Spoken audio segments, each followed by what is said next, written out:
Perú hay segunda vuelta de elecciones próximamente. Carlos Alberto Montaner hace el análisis correspondiente. Queridos amigos, ¿quién va a ganar las próximas elecciones peruanas? Se llevarán a cabo el 5 de junio y ya acaparan el interés de la prensa internacional. Se enfrentarán, como se sabe, Keiko Fujimori, de 40 años, y Pedro Pablo Kuczynski Godard, de 77. Ambos contendientes están muy cerca en las encuestas. La última le concede 5 puntos de ventaja a Keiko, pero ese dato pudiera cambiar en la próxima. Los dos se diferencian obviamente por la edad y por el género, pero tienen amplias zonas de coincidencia que los separa del mundo peruano habitual. De alguna manera, ambos son ajenos a la composición étnica nacional más frecuente.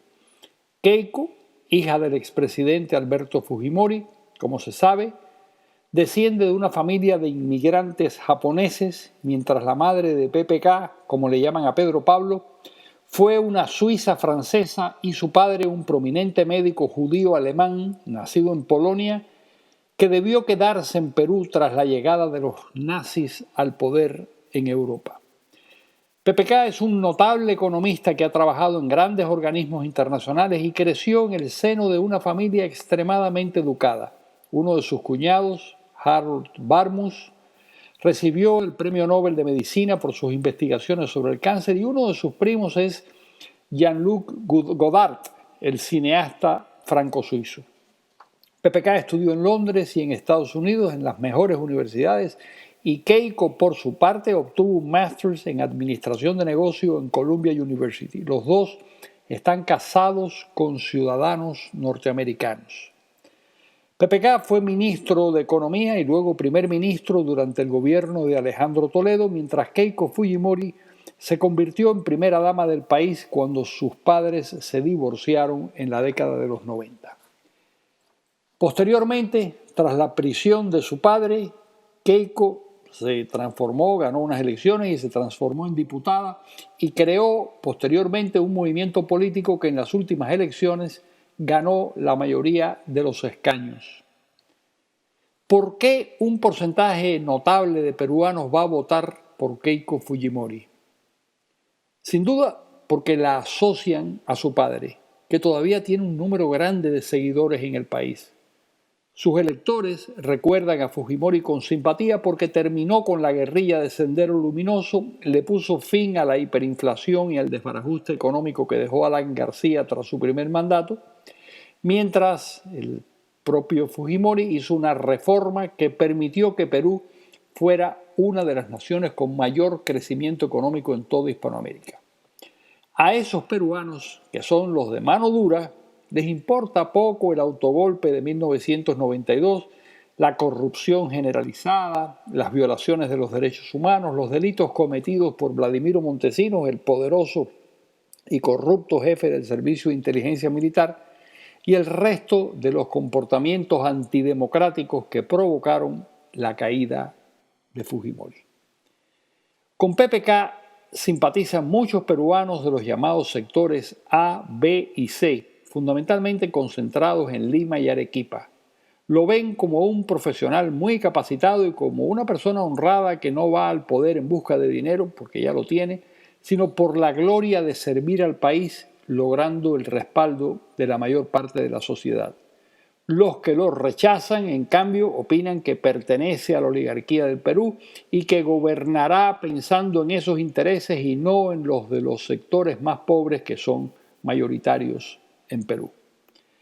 Sin embargo, cualquiera de los dos que gane, y esto es muy importante, estará lejos de la visión chavista y formará parte del grupo de gobernantes que se oponen al confuso desorden del llamado socialismo del siglo XXI.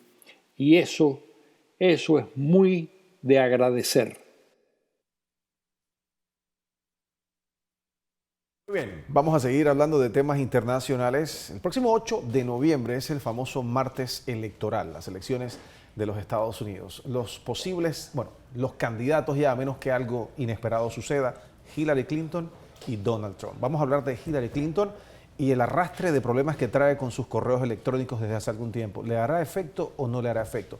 Guillermo Ruiz está con nosotros esta mañana. ¿Tú te imaginas que tú seas ministro de Estado aquí en Panamá y tú tengas que pedir permiso para usar tu computadora? Bueno, eso sí pasa en Estados Unidos. Hillary Clinton se metió en este problema porque, bueno, primero hizo una cosa extraña, que es poner un servidor de correo en su casa, cosa que nadie hace, y utilizaba desde aparatos del Departamento de Estado el correo privado de ella para mandar mensajes. Eso le generó una investigación por parte del FBI. Ilegal totalmente. Bueno, ahí voy. Esa práctica. Por parte de la Secretaría de Estado. La Secretaría de Estado hace esta auditoría y ayer llegó a la conclusión de que Hillary Clinton sí había violado algunas disposiciones del Departamento de Seguridad de Sistemas del Departamento de Estado, porque no pidió permiso a esta organización, a este grupo interno, para hacer transar estos correos. Ahora, esto es lo que le podríamos llamar, como se conoce popularmente, una violación administrativa. Sí, y mejor aún para ella, porque no solamente está involucrada ella, también Colin Powell, Condoleezza Rice, todos está aprobado en su momento por esta auditoría que en su momento violaron de alguna forma estas restricciones. Ahora, al final, esto le costaría... ¿El resultado de esta investigación saldría antes de las elecciones o después de las elecciones? Son dos investigaciones, la que concluyó ayer y la del FBI. Esa va a concluir a final de junio, principio de julio. A principios de julio es la convención demócrata. Okay. Lo que a ella le conviene es que esta investigación concluya con que es una falta administrativa y se acaba todo. Lo peor que puede pasar es que ella tenga que ir al Congreso de los Estados Unidos a declarar, y eso va a enredar todo el panorama. Muy bien, vamos a tocar entonces ahora el tema de Puerto Rico, a ver qué sucede entonces con Hillary Clinton. Puerto Rico está, como se dice popularmente, quebrado.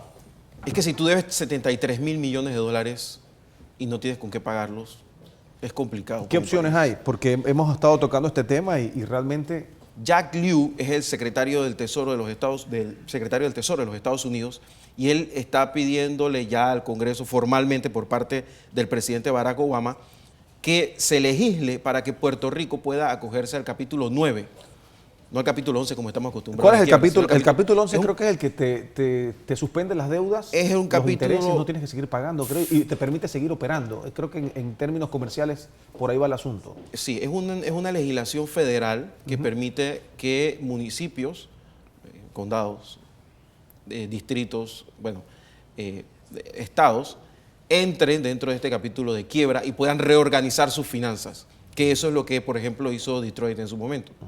Entonces, ahora... ¿Ese es el capítulo? 9. 9, ok. Que es el que no se había hablado mucho. Muchos hablaban del capítulo 11. O sea, que el 11 es para las quiebras, en Estados Unidos, para las quiebras de particulares. El capítulo 9 es para quiebras estatales. Ok. Entonces, esta podría ser la tabla de salvación para Puerto Rico. Debería ser la tabla de salvación. Vamos a ver qué pasa en la legislación norteamericana. Oye, ayer estaba viendo la exhumación en México de cadáveres de cientos de personas que estaban desaparecidas y que ahora pues esto sale a la luz pública y muestra nuevamente la situación terrible que se vive en México por muchos años y se ha vivido de la desaparición de personas que nadie sabe dónde terminan. Iván, ¿qué está pasando? Es peor. Hay 20.000 desaparecidos en México desde el año 2006. De esos 20.000, sus familiares en este momento están viendo si entre estos 116... ¿De una fosa común que se descubrió? Así es. Ya se han exhumado 88. ¿De 116? De 116. Okay. Ahora hay que investigar cuál de estos... Pero no se sabe de nada de quiénes podrían ser, porque los desaparecidos de Ayotzinapa... Recuérdate que hay 43 que todavía hay que buscar. ¿Que podrían estar ahí? No podrían estar o no, porque también hay que descartar los que fueron destruidos por ácido. Así de feo, claro, como lo acabo de decir. Porque la guerra contra el narcotráfico no tiene límites en México. Claro. Y hay estados que están tomados literalmente por el ejército, como Michoacán. Terrible la situación en México con este tema de las desapariciones. Bien, Guillermo, gracias, como siempre, por aportar de esta manera los temas internacionales.